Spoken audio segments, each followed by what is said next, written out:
Hi guys, welcome to the next episode of YarninBlak.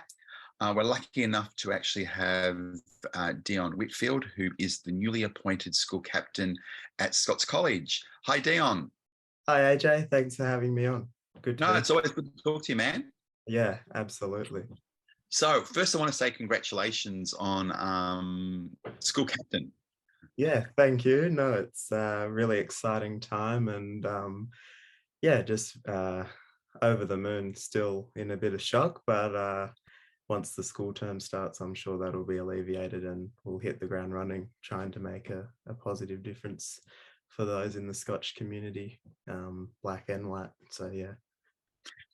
So it's actually pretty big in terms of being the first Aboriginal student to actually be awarded a school captain. Yeah, that's right. 1,800 kids, about 300 in year 12 each year. We've had about, I want to say close to 50 Aboriginal students go through the Indigenous program, and to be the first, no one can ever take that away from me, I guess. And yeah, it's something pretty special, that's for sure. Yeah. So tell me a little bit about the process. How do you actually apply or get to become school captain? Yeah, so I guess um, at our school, at Scotch College, the school captain is from the previous graduating year. So I finished year 12 in 2022, and I put an application letter into the principal outlining why I would like to be school captain, and then ultimately the position is appointed by the principal. So yeah, I'm coming back as like a year 13 kind of thing and doing fulfilling the role of school captain in 2023. So that's kind of the process. And yeah, I wrote a letter outlining really why I want to do it, why I think I'm a good person for the role, and some of the things that I would like to do. So yeah. So what is exactly does a school captain have to do? Yeah, so the role, when I first considered applying for it, I myself asked that question, and I was met with the response, there is no job description for the school captain. And so I kind of, you know, went around and asked a few people.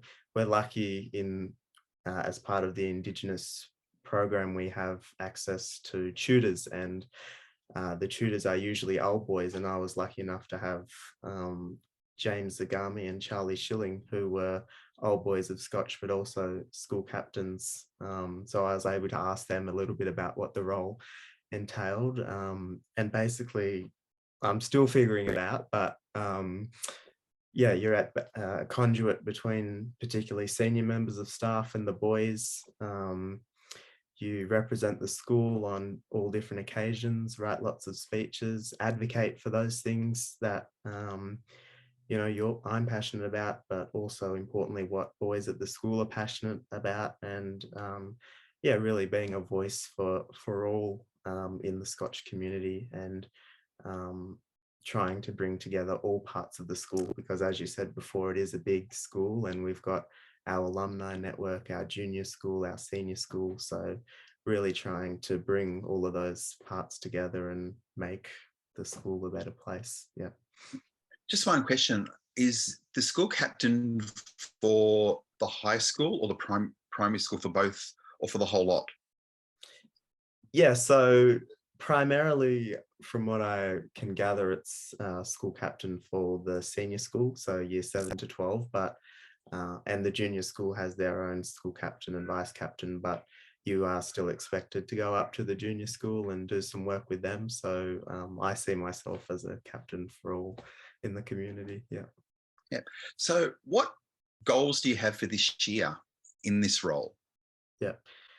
Well, I'm fortunate enough, I guess, to work with the school prefects, and part of that prefect system is assigning portfolios, different areas of focus and responsibility that the prefects and the school captain are responsible for. So this year we've established an environment portfolio, a culture portfolio, a charity and events portfolio, a wellbeing portfolio. So what we're really trying to do is not focus on just one area of the school, but really putting all of our minds together so that we can have a positive impact on all different areas of the school, whether it's, you know, well-being and mental health, which is so important, particularly for young people and for us as young people coming out of pandemic, trying to rebuild the culture and connection at the school across into year levels, or albeit the environment, which is you know,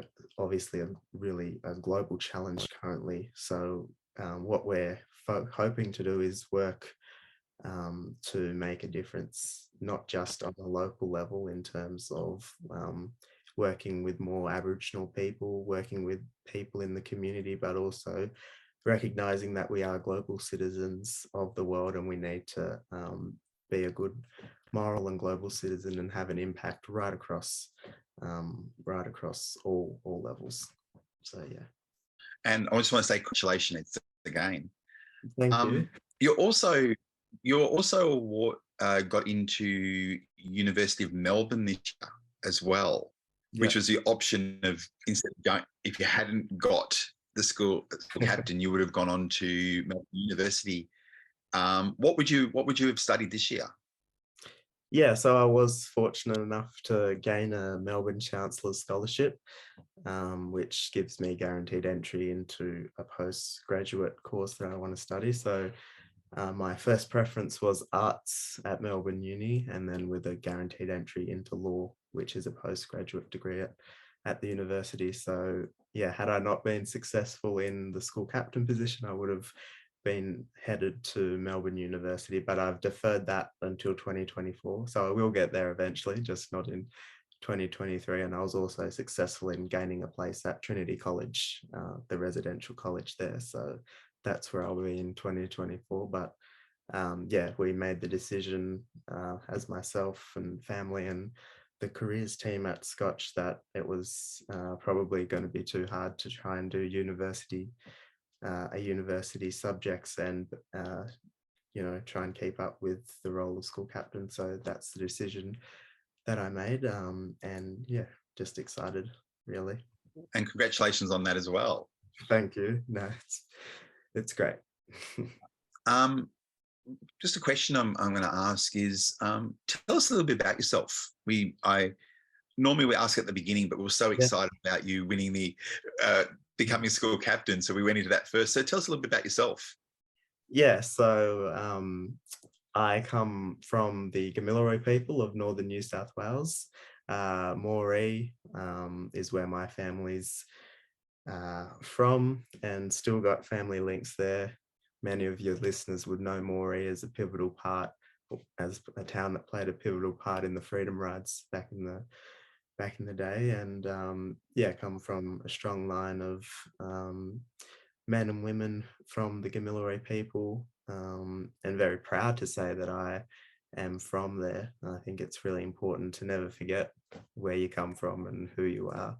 And yeah, I'm lucky that I've been able to live in Armidale, which is about 3 hours southeast of Moree, for the last, I don't know, 10 years. So living on Anaiwan Country and Wurundjeri Country, of course, when I'm in Melbourne. But yeah, still maintain a lot of my links to family and connection to culture, even though I don't spend a lot of time here. So that's why I'm on holidays at the moment, and it's been very good to just be back on some fresh country and fresh air, and yeah, spending time with family and friends, which is good. That's good to hear. Can you give us a little explanation how you actually got to Scotch College?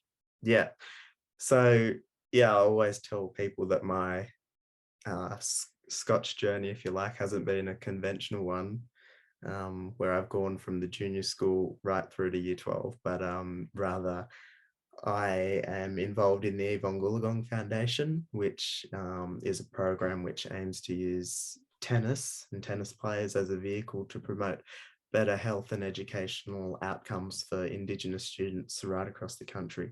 And yeah, I was fortunate enough in year 11 to or at the end of year 10 to gain a scholarship to Scotch College to do years 11 and 12 at Scotch. And yeah, so I did year 11 in 2021 and year 12 in 2022. And yeah, here I am now. I haven't really looked back. It's been a wonderful experience, a great opportunity, one that I'm incredibly fortunate to have received, and also one that I'm incredibly grateful for. And yeah, just as I said before, I haven't looked back, and I'd like to think that I've taken advantage of all the opportunities that, you know, a Scotch education provides, and use my scholarship for the better. And that's all that I could ask of myself, really. Yeah. And you must have made a bit of a splash at the school to, in 2 years, become like the school captain. Yeah, I mean, as I said, I think I took advantage of every opportunity. I said to myself going down there that, you know, this was a once in a lifetime opportunity, really, but also a life-changing opportunity. And I was going to take full advantage of the opportunities that I had. And I was, you know, fortunate enough to commit really hard to my academic studies and ducks two of my subjects in year 11, with the help, of course, with the academic support and tutoring that's available. But yeah, obviously had a positive impact in the classroom, but I think importantly outside the classroom as well, and helping with support our other Indigenous students and educate members of our community about our culture and some of the you know, struggles, but also the triumphs, and, you know, trying to shift the narrative, I guess, between what some students and staff might have about Aboriginal people, and saying, you know, we can do it too, and, you know, not everything's negative, and, you know, I'm setting a positive example, and, you know, having a positive impact. So why can't other people too, and why can't that be, you know, what people think about? So yeah, just trying to shift perceptions and make a positive difference, the right decision and the right change, really. Yeah. What makes you a really good role model? Well, I'm sure, you know, other people might be able to answer that a bit better than me, but I guess, yeah, just taking full advantage of the opportunities that people are given. It doesn't just have to be the best, you know, education or the best scholarship, but really applying yourself to what you do, big, whether the task is big or small. But also, I think just being a good person, respectful of individuals, respectful of your elders, and yeah, just being someone that's easy to get along with and communicate with, and yeah, someone who's good to have a yarn with. So yeah, other people can fill in the gaps. So, Dion, you mentioned there's been about 50 Aboriginal students that have gone through Scots College. What makes Scots College such an ideal place for Aboriginal young men to go to? Yeah. I think, well, I'll start by saying that obviously it's not for everyone, and that's okay too. But I think really the fact that the program takes kids from not only in Victoria, but right across the country, and not only targets or takes in rather the good footballers or the gun athletes, but really takes in all kinds of different students from different backgrounds, different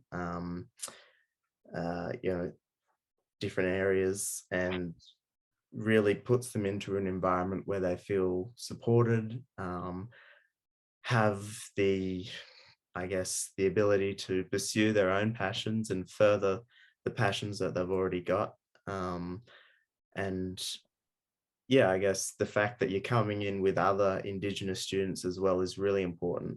We've got about 10, we've always got 10 students at one time in at the college, and that's really important to be able to say to yourself. But you know, be in an environment where you've got other Aboriginal students with you. We both know that that's really important, and you can kind of tackle some of the challenges that might come up together. And obviously there's the academic support. Scotch is a very academic school, and we've got some of the best teachers in the country, but really it's, I guess, the people that are involved in the Indigenous program, the likes of Dr. Rob Smith, who's just, an absolute gun, and someone who will always advocate for us boys, and someone who we feel accepted by and really comfortable around.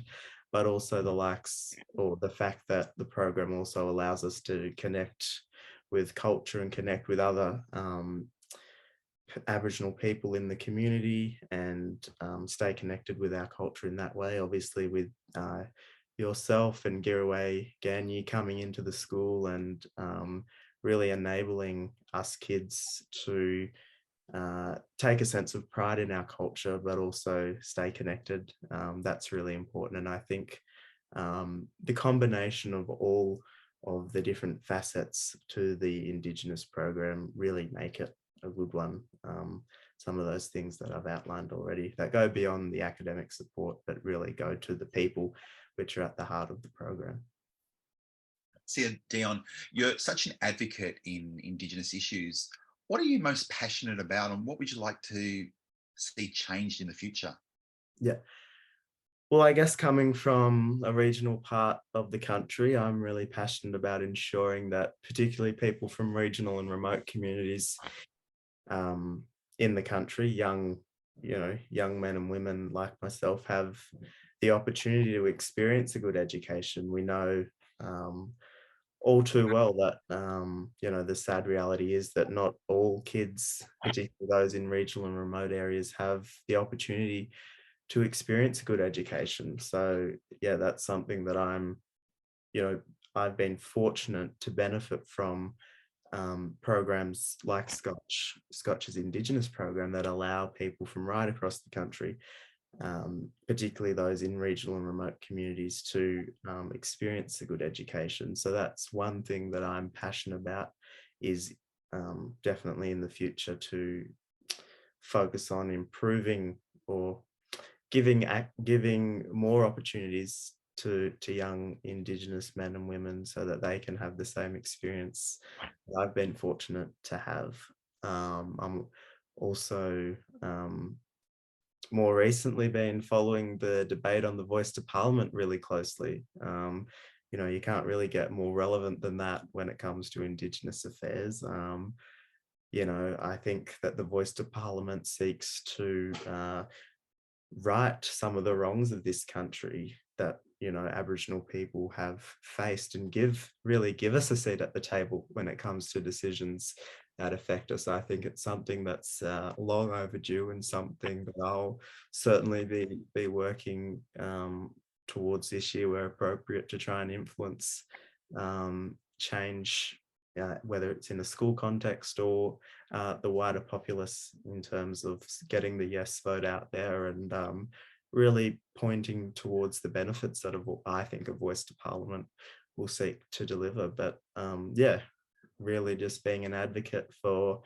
Aboriginal people, and as I said before, setting a positive example, trying to change some of the stereotypes, if you like. And really something that I said to when I addressed the staff at school earlier in the year is, the fact that we need to have high expectations for Aboriginal students.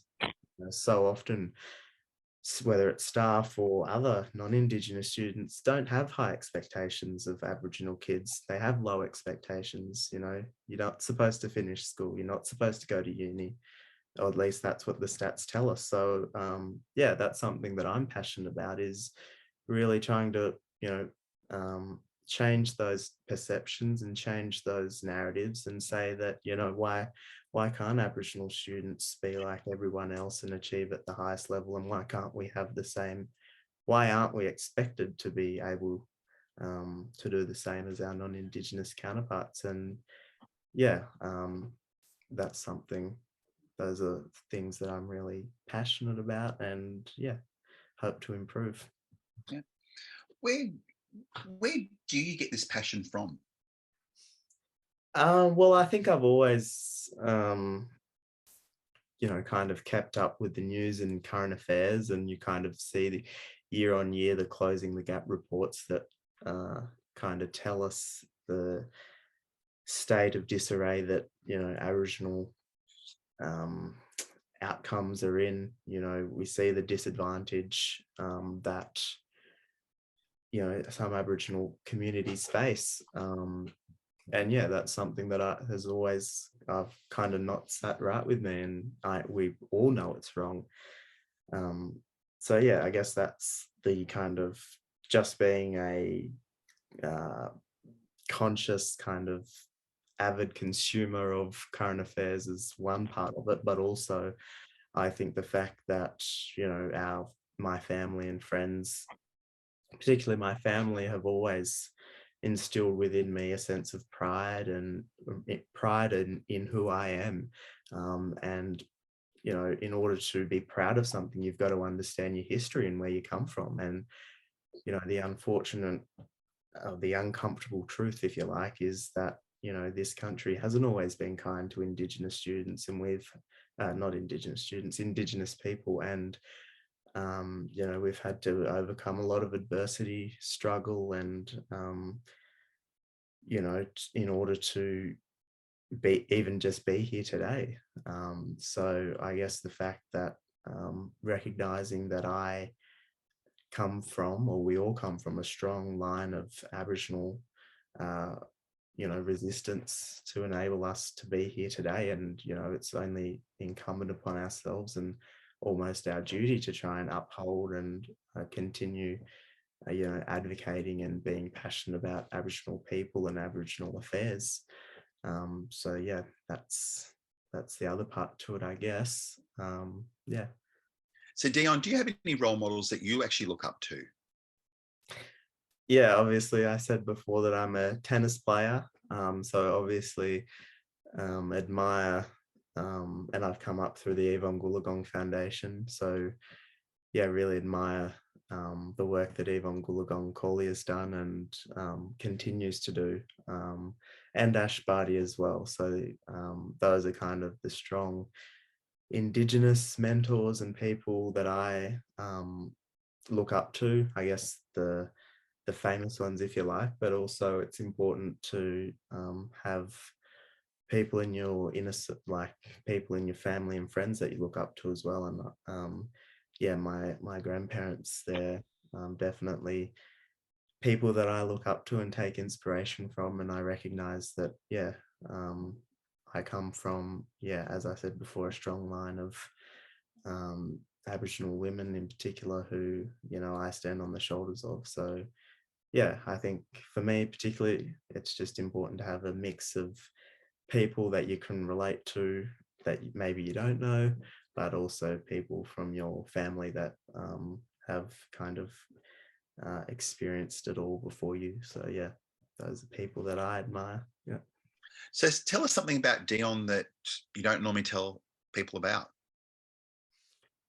Well, I guess it's a bit ironic or funny, but I don't really tend to tell people my achievements, I guess, as such. I'm a pretty quiet kind of person, and of late, it's been my pop actually who's been telling people that I've been elected school captain. People kind of ask, "Oh, what are you doing with yourself now?" And I'm like, "Oh, I'm going back to school. Got one more year," and then it's usually someone else who tells them that I got elected school captain. So yeah, don't really tell people my achievements maybe as much as I should, but yeah, I'm happy just to sit away and work hard and yeah, let let my actions speak for themselves, so to speak. Yeah, because I've known you for a couple of years, and I've seen the studious Dion. I've seen the compassionate, fun Dion, and I've also seen the hard-driven Dion. Yep. Which Dion do you most identify with? Probably a combination of them all, AJ, but if I had to pick one, probably the hardworking Dion, I guess, someone who works hard and gets things on their merit, isn't just, a token, but someone who works hard and deserves all of the opportunities that he gets. And yeah, I actually think with the hard work comes the passion and comes the education to understand that where I come from and why I need to advocate for other people and be a voice for others in the community that might not have their voice. So yeah, I think with the hard work comes the passion, and then allows me to say, you know what, I've done something as best as I can, so now I can have a bit of fun. So I think they all kind of work together somehow. Yeah, yeah. So Dion, how do you define Black excellence? Yeah, that's a really good question, actually, AJ. I guess the fact that not all Aboriginal people are this homogenous group of people. We all have different views. We all have different opinions. We all have come from different backgrounds. We all have different jobs, and I think Black excellence is really about Aboriginal people supporting Aboriginal people and uplifting each other. I think, particularly YarninBlak, this new podcast seeks to highlight the diversity and highlight the strength in Aboriginal people, particularly those living in Victoria. And I think, yeah, anytime that we as a community can change those narratives about, not all Aboriginal people are good sportsmen or good footballers or good tennis players, I think is a good opportunity. And I've really enjoyed the first few episodes of Yarning Black, and yeah, come to value and appreciate a bit more the diversity in Aboriginal people, and taking pride in all of our mob and the excellent things that they're doing in our communities right across Victoria, and in other cases right across the country.